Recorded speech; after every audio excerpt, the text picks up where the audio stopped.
오늘 우리에게 주시는 하나님의 말씀을 우리 함께 교독해서 읽겠습니다. 구약 성경 시편 18편 1절에서 8절까지 말씀입니다. 한 절씩 교독합니다. 나의 힘이 되신 여호와여, 내가 주를 사랑하나이다. 여호와는 나의 반석이시요 나의 요새이시요 나를 건지시는 이시요 나의 하나님이시요 내가 그 안에 피할 나의 바위시요 나의 방패시요 나의 구원의 뿌리시요 나의 산성이시로다. 내가 찬송 받으실 여호와께 아뢰리니 내 원수들에게서 구원을 얻으리로다. 사망의 줄이 나를 얽고 불의의 창수가 나를 두렵게 하였으며 소울의 줄이 나를 두르고 사망의 올무가 내게 이르렀도다. 내가 환난 중에서 여호와께 아뢰며 나의 하나님께 부르짖었더니 그가 그의 성전에서 내 소리를 들으시며 그의 앞에서 나의 부르짖음이 그의 귀에 들렸도다. 이에 땅이 진동하고 산들의 터도 요동하였으니 그의 진노로 말미암음 이로다. 그의 코에서 연기가 오르고 입에서 불이 나와 사름이여 그 불에 숯이 피었도다. 아멘. 아멘. 할렐루야. 우리 한번 앞뒤좌우로 인사하겠습니다. 우리 뒤에 5층에도 함께 하시고 옆에 또 뒤에 여러분 5분 이상 한번 인사하겠습니다. 잘 되고 있습니다. 기도하면 됩니다.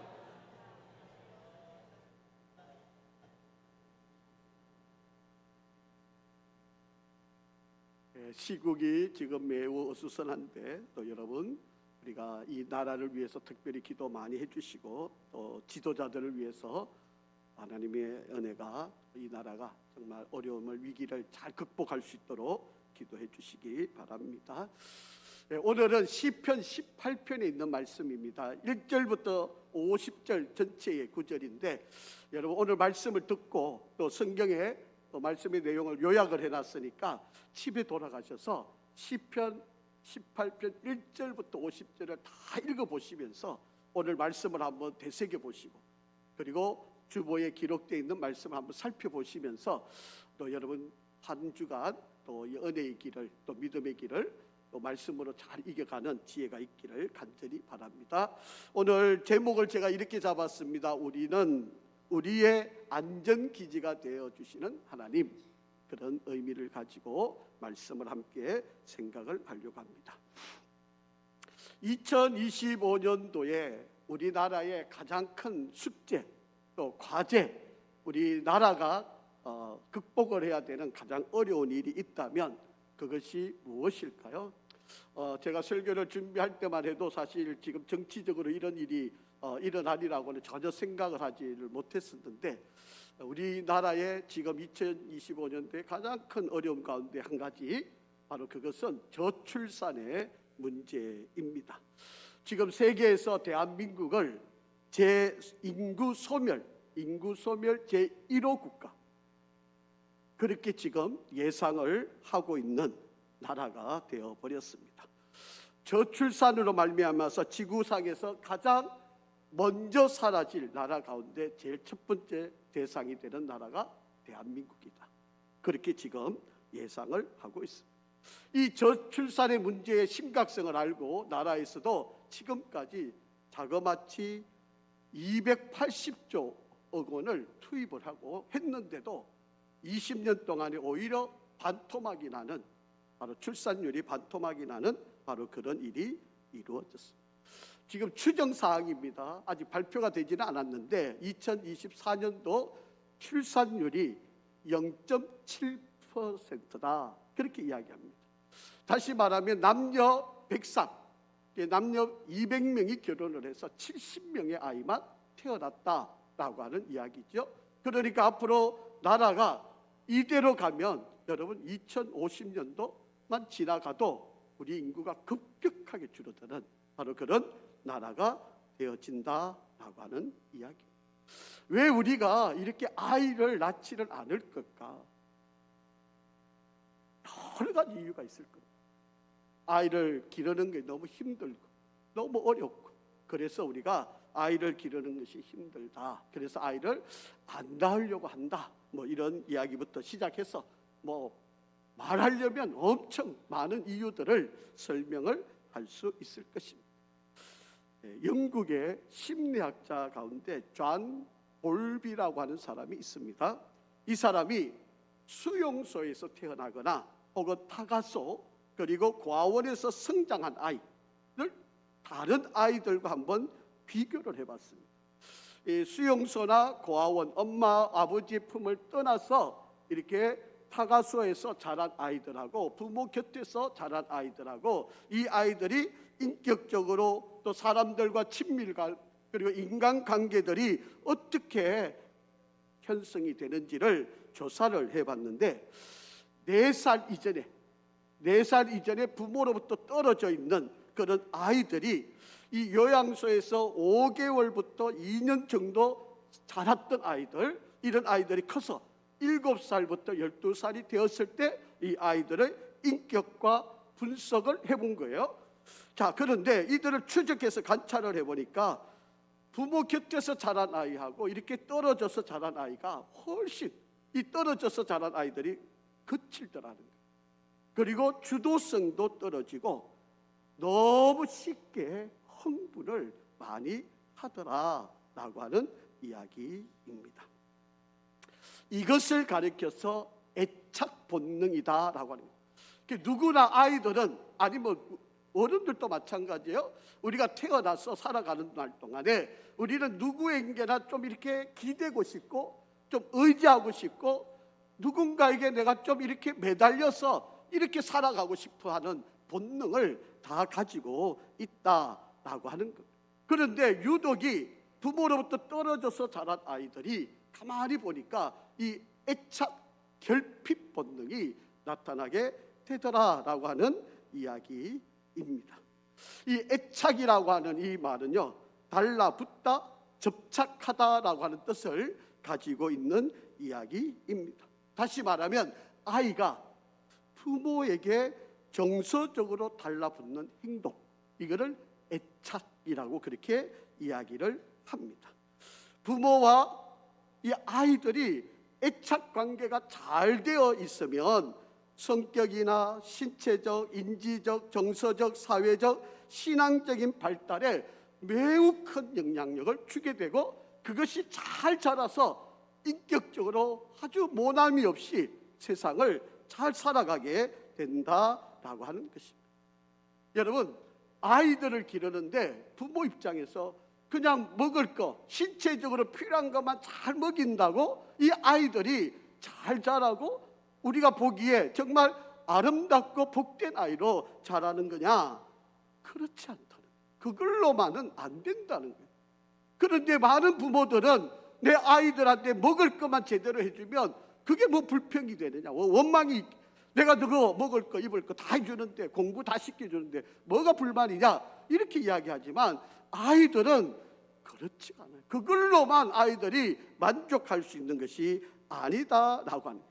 여러분, 아이들은 자연스럽게 부모에게 의지하고 싶고 비비고 싶고 만지고 싶고 그 애착 관계를 통해서 아이들이 모든 부분에 성장과 성숙과 인격을 이루어가게 된다라고 하는 것입니다. 그래서 신체적인 필요의 충족을 채워주는 것도 중요하고 정서적인 그들의 필요를 채워줄 때만이 뇌와 몸의 신경체계, 호르몬 체계가 원활히 연결되고 잘 작동이 되어진다라고 하는 것입니다. 많은 연구에 의하면 안정된 애착관계가 이루어져야 평생에 걸친 건강과 심리적인 안정, 이 모든 것들이 아주 평탄하게 삶을 살아갈 수 있게 된다라고 해요.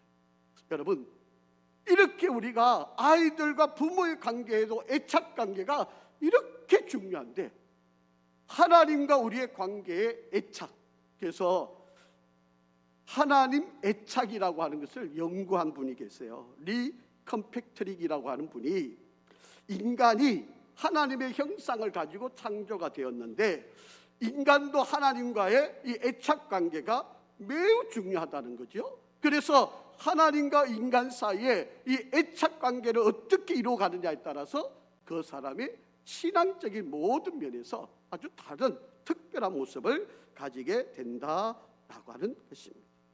여러분, 우리는 알게 모르게 하나님의 형상을 가지고 있습니다.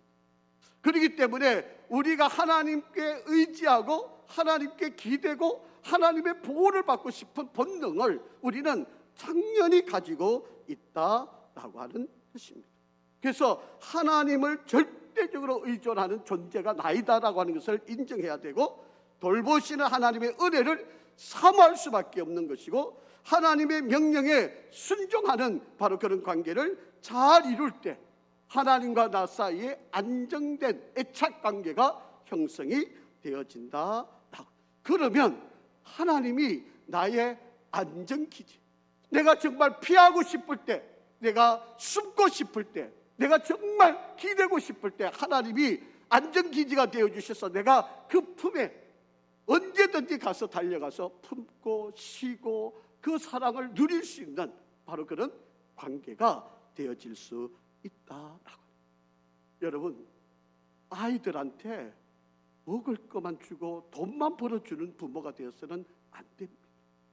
여러분, 아이들은요 그걸로 만족이 되지 않아요.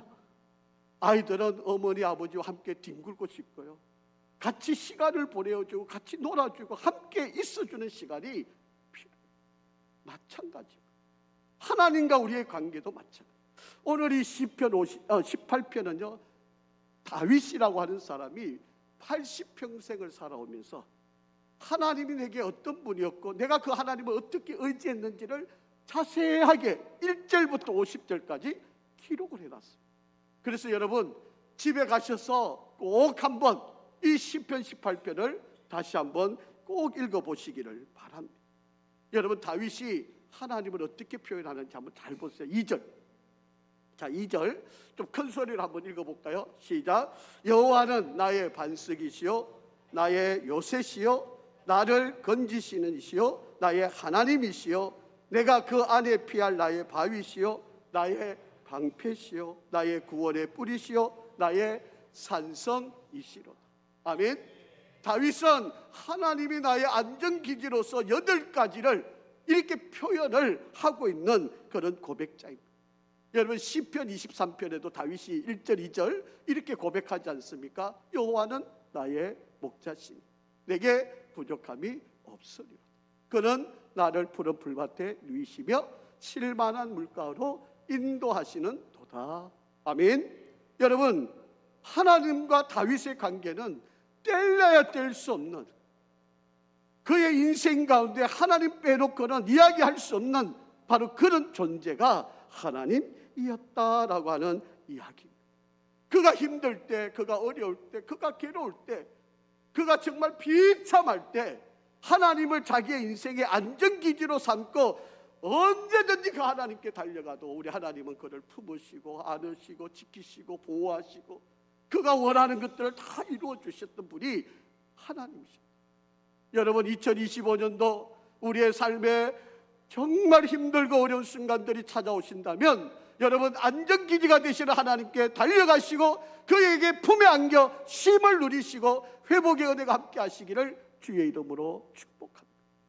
여러분에게 가장 안전한, 여러분에게 피할 것이 과연 있으신가요?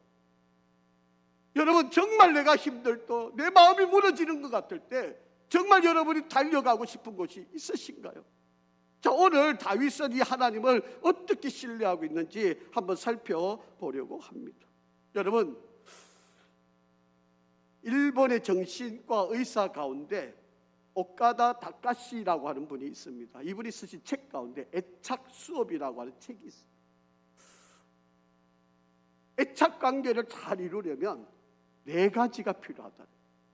서로의 애착 관계가 잘, 이게 부모와 자식, 또 부모와 선생, 또 부부 사이에 애착 관계가 잘 형성이 되려면 4가지가 필요한데, 첫째는 안정감, 두 번째는 공감성, 세 번째는 민감성, 네 번째는 일치성.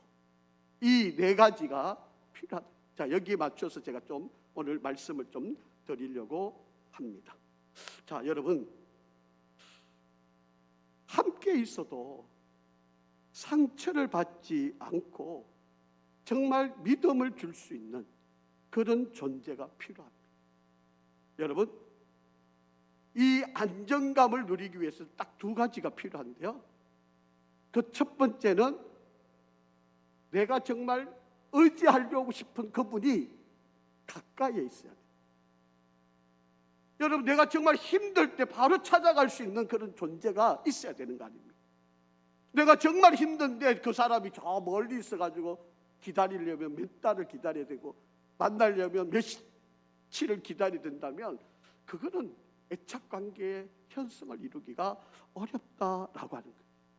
두 번째, 우리가 정말 안정성을 얻으려면 나를 끝까지 보호해 줄 수 있는 사람이어야 한다라고 하는 것입니다. 그것이 잘 되면 우리의 지능과 성격과 성품과 능력이 잘 발달이 된다. 자, 여러분, 우리가 자라면서 가장 우리가 나이가 어릴 때, 여러분, 나에게 가장 가까운 곳에서 그리고 내가 가장 안정되게 의지할 수 있는 분이 누굴까요? 부모님 아닙니까? 우리 아이들이 내가 정말 필요할 때 눈을 뜨면 바로 그 곁에 누가 있어야 되죠? 엄마 아빠가 있어야 돼요. 그런데 요즘은 엄마 아빠가 다 돈 벌러 나가고 부모들이 아니면 할머니들이 이 아이를 기르고 있어요. 여러분, 그러면 이 아이들이 물론 할머니가 잘 돌봐주겠죠. 그런데 할머니가 기르는 거하고 엄마 아빠가 기르는 거하고 전혀 달라요. 커보면 압니다. 지금은 모르죠. 지금은 잘 자란 것처럼 보이는데 커보면 이 아이들이 성격이나 인품이나 행동이나 말이나 이런 것이 다 드러나게 돼 있어요. 어릴 때는 잘 몰랐어요. 우리도 그랬잖아요. 우리가 바빠가지고 힘들어가지고 아이고 지금은 내가 돈 벌고 아이들 먹여 살리고 학교 가르치고 뭐 학원 보내야 되고 이게 바쁘다 보니까 그런 걸 모르고 자랐는데 이제 이 아이들이 점점 커서 중학교 가고 고등학교 가고 대학교 가다 보면 부모 말 듣나요?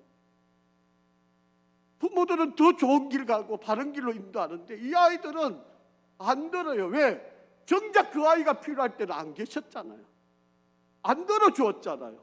그 아이들의 이야기를 받아주지 않았잖아요. 그러니까 이 아이들은 부모의 말을 듣지 않는 거다라고 하는 거예요. 이제 와서 후회하면 무슨 의미가 있습니까? 이제 와서 여러분이 마음이 안타까워하면 이미 때는 늦었다라고 하는 이야기입니다. 어린 시절에 그 아이가 필요할 때 엄마 아빠가 옆에 있어주고 눈을 맞춰주고 이야기를 해주고 함께 뒹굴어주고 함께 가슴을 부딪게 안겨야 이 아이들이 자라면서 맞아, 내가 힘들 때 우리 엄마 아빠가 계셨지. 맞아, 내가 그 어머니께로 가면 내가 힘을 얻을 수 있어. 내가 괴로울 때 어머니 아빠한테 가면 나에게 의지가 되고 힘이 되어주고 안정감을 주니까 내가 글로 달려가야지, 이런 생각이 들 텐데 안 계셨잖아요. 돌봐주지 않았잖아요. 그러니까 이 아이들이 어디로 가겠습니까? 엉뚱한 데 가서 위로를 받으려고 그래요. 이상한 데 빠져가지고 거기에 찾으려고 그래요. 이게 아이들이 가질 수밖에 없는 바로 그런 현상이다라고. 자, 그리고요, 아이들이요, 모를 것 같지만 서열을 매겨요. 자기한테 얼굴을 가장 많이 보여준 사람이 1순위. 그 다음에 얼굴을 점점 적게 보여주는 사람들, 아빠가 다 꼴찌예요. 제가 클 때도요, 저희한테 고모도 있고 그리고 이모도 있는데 대부분 여러분 아이들하고 제일 친한 쪽이 이모일까요? 고모일까요? 이모들이잖아요. 이모들. 고모들은 오면 야단만 치지, 얼굴도 잘 안 내미면서 그냥 야단만 치지, 이모들은 그냥 어쨌든 안아주고 업어주고, 저희들도 막내 이모가 늘 우리 삼형제를 늘 저희 형제들을 늘 업어주고 데리다 가고 포항에 그 간포에 그냥 우리 데리고 가가지고 같이 놀아주고 그 양포라고 하는 곳까지 뭐 우리가 알지도 못하는데 그때 그런 추억들이 우리는 계속 남아 있어요. 다 이모가 해준 거지. 고모는 얼굴 한번 어쩌다가 한번 보는데 지금도 잘 몰라요. 여러분, 고모하고 이모 이 차이 왜 그럴까요? 얼굴을 얼마나 보여줬냐, 그 차이예요. 여러분, 바로 우리가 안정감을 얻는다는 것은 가장 얼굴을 많이 보여줄 때, 가장 그 사람과 친밀할 때 바로 안정감을 얻을 수 있다라고. 자, 다윗이 힘들고 어려울 때, 그가 괴롭고 아플 때 여러분 누구를 찾아갔을까? 자, 오늘 본문 1절에 이렇게 기록합니다. 여호와는 나의 힘이 되신 여호와여, 내가 주를 사랑한다. 여러분, 다윗에게서는 하나님 빼고는 어떻게 이야기할 수 없을 만큼 친밀한 관계. 힘들 때, 어려울 때 그는 하나님을 찾아가서 하나님께 매달리고 기도하고 하나님께 의양 부리고 하나님께 떼쓰고, 이게 다윗의 인생의 길이었다라고 하는 이야기입니다. 여러분 한번 생각해 보세요. 여러분, 어린 아이가 골리앗 장군과 싸워서 이겼어요. 인기를 누립니다. 근데 자기를 사위 삼겠다고 하는 장인이 13년 동안 그를 추적해서 죽이려고 해요. 아니, 어린 아이가 적군을 물리치고 이겼으면 잘 따뜻하게 품어줘야 돼. 인기 조금 있다고 그냥 사사건건 쫓아다니고 죽이려고 하는 이 고통을 이해가 되겠습니까? 얼마나 힘들고 어려운 순간이었을까요? 아마 저와 여러분 가운데도 우리가 부모님들 때문에 상처를 입고 아픔을 가지고 여러분 여러 가지 어려움이 많이 있을 겁니다. 우리의 불안한, 또 우리의 이 여러 가지 힘든 심리적인 그런 결핍들을 가지고 있을 것입니다. 여러분, 그래서 내가 어딘가 숨고 싶고 동굴로 들어가고 싶고 그냥 어떻게 할지 모르는, 여러분 다윗도 똑같았어요. 여러분, 다윗도 동굴에 숨어서 지내고 싶어요. 얼마나 그렇게 많이 했는지 몰라요. 심지어는요, 블레셋 장군 골리앗을 죽였잖아요. 그런데 다윗이 얼마나 힘들었으면 그 블레셋 땅에 들어가서 나 숨겨달라고, 나 지켜달라고, 그렇게 도망까지 갔고 거기서 미친 척하면서 자기 살려달라고 그렇게까지 했어요. 얼마나 힘들었으면 그랬겠어요. 얼마나 괴로웠으면 적군한테 가서 도와달라고 이야기를 했겠냐라고 하는 이야기. 여러분, 이 정도면요, 불안장애, 공황장애, 우울증, 아니 심지어 자살했을 수도 있는 사람입니다. 그런데 이 다윗이 그런 절망적인 상황에도 이길 수 있었던 것. 자, 2절 말씀 한번 보세요.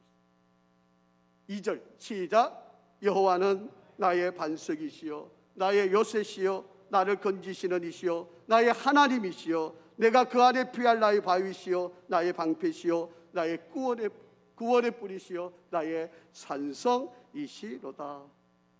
하나님을 이렇게 표현합니다. 내가 피할 수 있는 것은, 비록 내 몸은 지금 이렇게 나와 있지만 내가 의지할 수 있는 분은 하나님.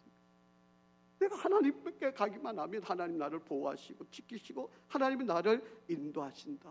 지금 인생 말년에 지금 다윗이 기록하고 있는 바로 그런 내용. 여러분에게도 하나님께로 안전기지를 삼고 안전과 우리의 모든 것을 지키시는 하나님께 달려가시기를 간절히 바랍니다. 두 번째로, 여러분, 우리가 인생을 살아가면서 정말 우리에게 애착관계를 잘 유지하는 것은 공감성이에요. 여러분, 누군가가 찾아와서 힘들다 그러면 아이고, 나도 그래, 나도 힘들어. 아이고, 야, 그거 누구나 다 겪는 일이야. 뭐 그거 갖고 그렇게 힘들어. 이러면 여러분 두 번 다시 가서 이야기하고 싶겠습니까? 그래, 나도 그 당신 이야기 들어보니까 너무 힘들겠네. 아이고, 어떡해, 내가 뭘 도와줄 수 있을까? 이러면 여러분 또 가고 싶고 또 만나고 싶고 또 의지하고 싶은 게, 이게 사람들 심리 아니겠어요? 이게 공감성이라고 하는 이야기입니다. 누군가 불편하고 힘들 때 찾아왔을 때, 그래, 맞아, 힘들 거야, 어려울 거야, 어떻게 할까? 내가 어떻게 도와줄 수 있을까? 이렇게 이야기하는 거, 이거 얼마나 귀한 일이죠. 우리 민감성도 있잖아요. 여러분, 이 민감성이란 말은요, 응답을 빨리 해주는 겁니다. 상대가 원할 때 즉시로 응답하고 반응을 해주는 바로 그런 이야기입니다. 여러분, 정말 힘들어할 때 도와주려고 애를 쓰는 바로 그런 관계가 있어야 돼요. 여러분, 다윗의 인생 가운데 바로 이 공감성과 응답성, 바로 이 민감성을 이루어 주신 분이 누굴까요? 자, 3절 말씀 한번 보세요.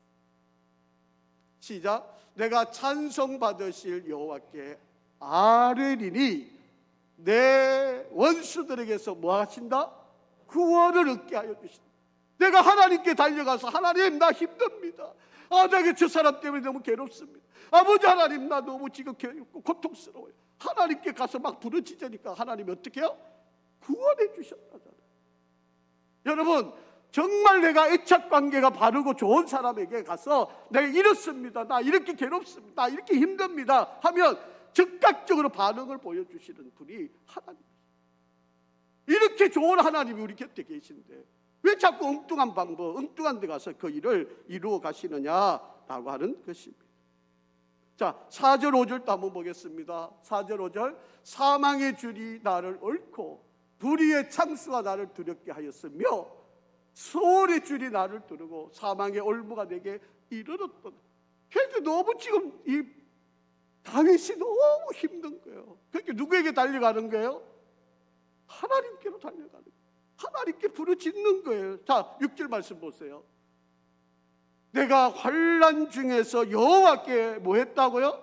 아뢰고 나의 하나님께 어떻게 했다고요? 부르짖었더니 그가 그의 성전에서 내 소리를 들으시며 그의 앞에서 나의 부르짖음이 그의 귀에 들렸도다. 여러분 하나님께 나와서 기도하면 하나님이 들으시고 하나님께서 응답하신다는 거예요. 이렇게 좋은 여러분에게 안정기지 되시는 하나님이 계신데 왜 우리는 자꾸 엉뚱한 데 가서 그 힘을 빼려고 그렇게 애를 쓰시고 있는가?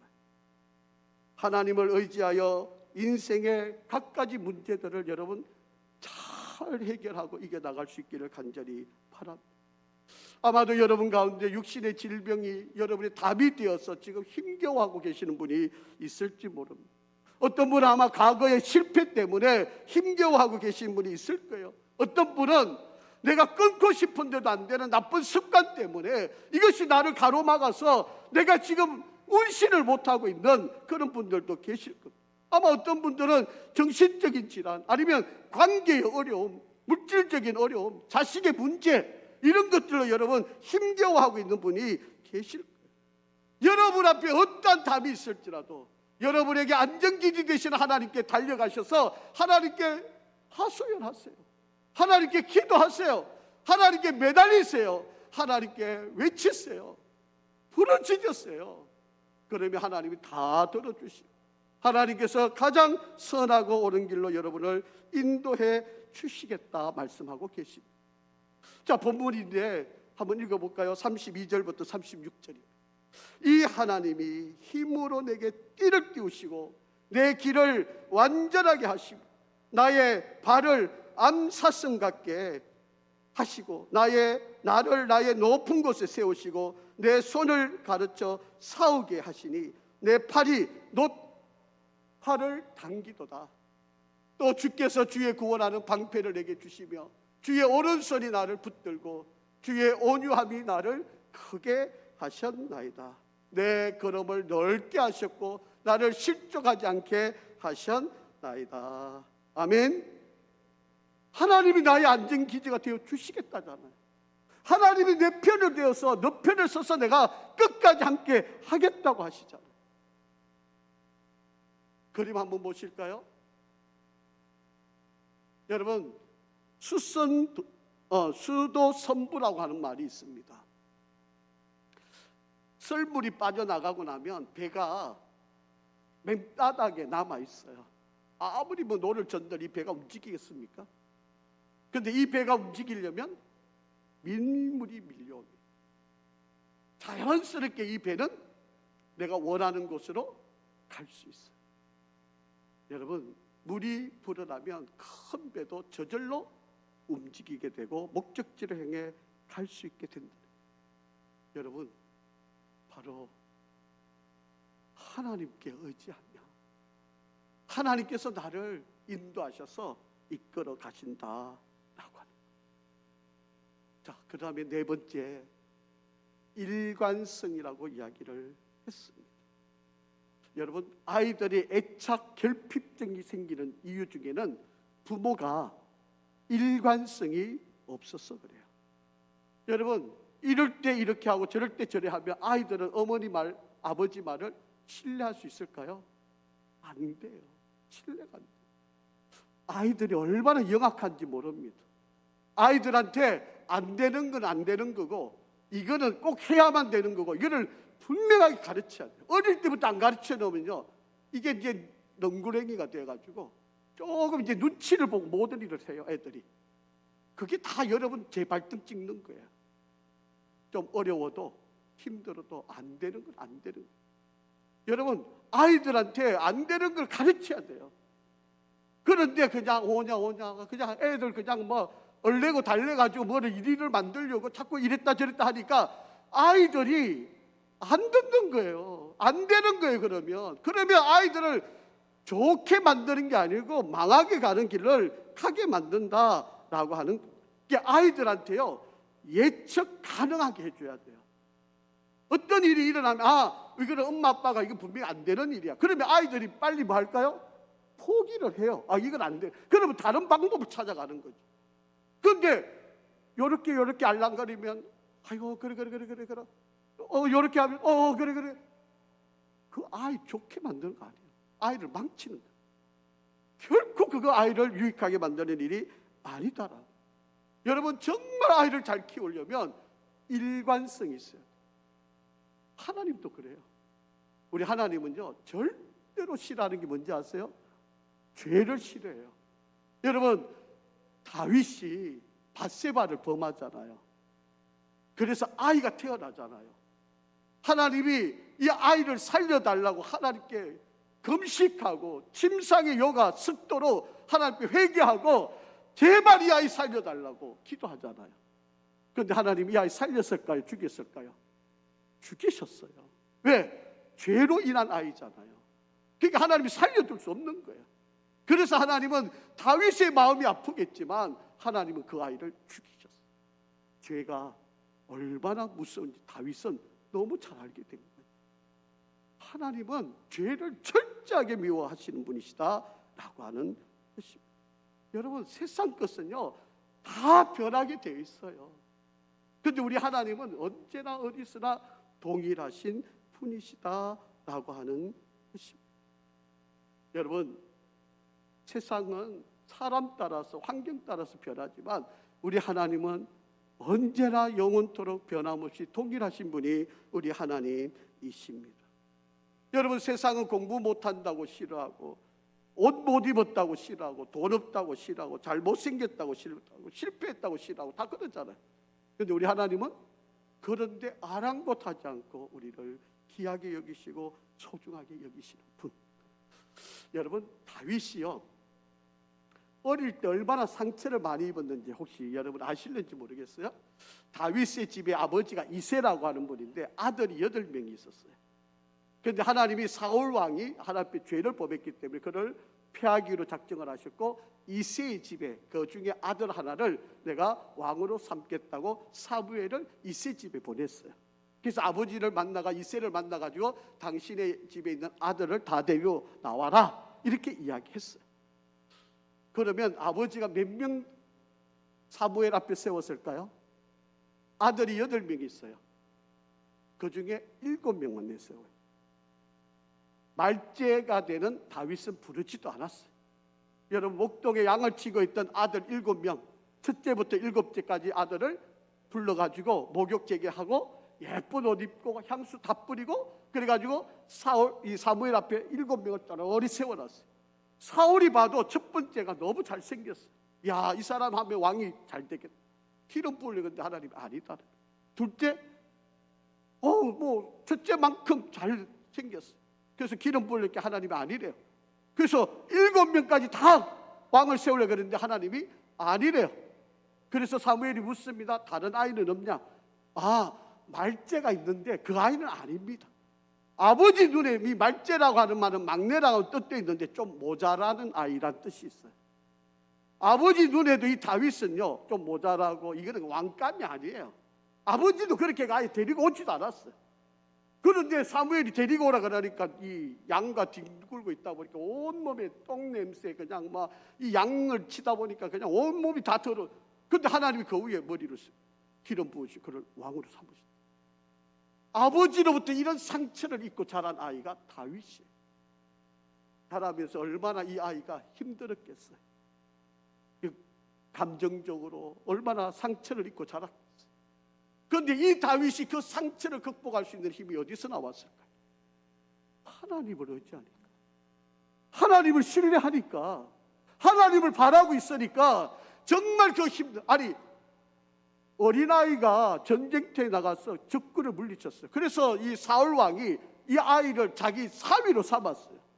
그런데 오히려 지켜주고 세워주는 것도 그건데 13년 동안 따라다니면서 이 아이를 죽이려고 그러는 거예요. 여러분, 아이고 내가 괜히 낯서가지고 그냥 골리앗 장군 죽였네. 아이고 이럴 줄 알았으면 그냥 가만히 있을 거야. 아니 또 괜히 또 딸 준다 그래가 딸하고 또 결혼해가 사위까지 됐는데 이런 사사건건 자기를 죽이려고 그래. 얼마나 상처 입었겠어.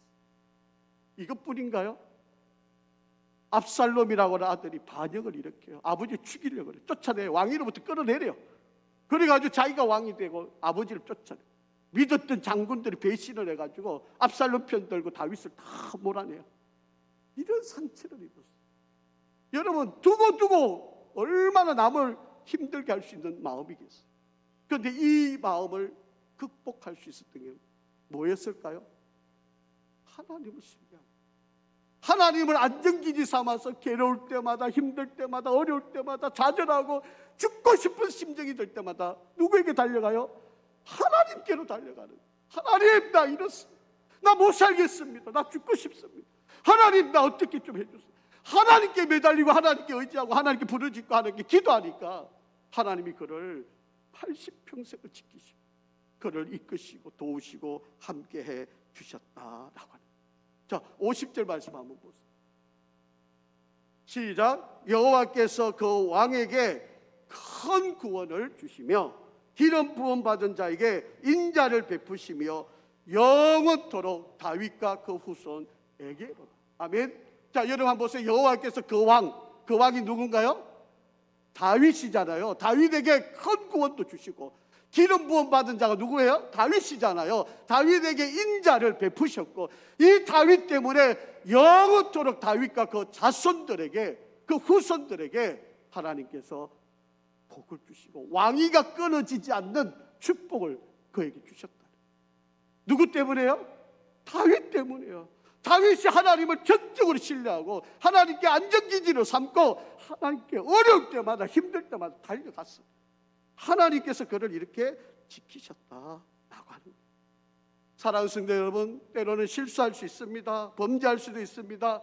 승리했을 때든 도망 다닐 때든 위기에 처할 때든 젊었을 때든 병들었을 때든 늙었을 때든 여러분 언제나 변함없이 우리와 함께 하시는 하나님이 여러분 곁에 계세요. 여러분, 변덕 부리는 사람들한테 의지하지 말고 하나님께 달려가시기를 바랍니다. 여러분, 성경은 다 이런 내용으로 있어요. 제가 너무 많이 여러분 여기 주보 안에 다 기록이 되어 있으니까 집에 가셔서 한번 살펴보세요. 시편 9편 18절. 궁핍한 자가 항상 잊어버림을 당하지 아니하며 가난한 자들이 영원히 실망하지 아니하리라. 누구 때문에요? 하나님 때문에. 시편 16편 8절. 내가 여호와를 항상 내 앞에 모시며 그가 나의 오른쪽에 계심으로 내가 흔들리지 아니하리라. 시편 23편 6절입니다. 내 평생의 선하심과 인자심이 반드시 나를 따르리니 내가 여호와의 집에 영원히 가리. 시편 30편 12절입니다. 이는 잠잠하지 아니하시고 내 영광으로 주를 찬송하게 하심이니 여호와 나의 하나님이여 내가 주께 영원히 감사하리로다. 사랑하는 성도 여러분, 우리 안전기지가 되시는 하나님이 여러분 곁에 계세요. 여러분 그 하나님을 신뢰하시고 그 하나님을 의지하시고 그 하나님은 안정하시고요, 그리고 우리에게 공감을 해주시고요, 그리고 우리에게 민감하게 반응하시고요, 그리고 그 하나님은 언제나 동일하게 우리를 대하시는 분, 그 하나님이 바로 여러분 곁에 있습니다. 여러분 곁에 있습니다. 여러분 다른 거 의지해봐야 아무 소용없어요. 여러분 이 하나님을 바라보시고 이 하나님을 의지하시고 이 하나님께 매달리시고 이 하나님만 바라고 2025년도 때로는 여러분에게 원치 않는 사건, 사고, 위험들이 일어날 때 좌절하지 마시고 안전기지 되시는 하나님으로 인하여 이기시고 승리하시고 놀라운 축복이 여러분 가운데 함께하기를 간절히 바랍니다. 아버지 하나님 감사합니다. 우리의 안전기지가 되어주시고 우리가 언제나 힘들 때 외면하지 않으시고 우리에게 달려와 주시고 함께하신 하나님을 찬양합니다. 우리의 너무 연약함과 우리의 부족함으로 하나님을 신뢰하지 못하는 어리석음을 용서하여 주시고 하나님 이제 어떠한 일이 있어도 하나님만 바라보겠습니다. 하나님만 신뢰하겠습니다. 하나님만 의지하겠습니다. 도와주시옵소서. 예수 그리스도 이름으로 기도합니다. 아멘.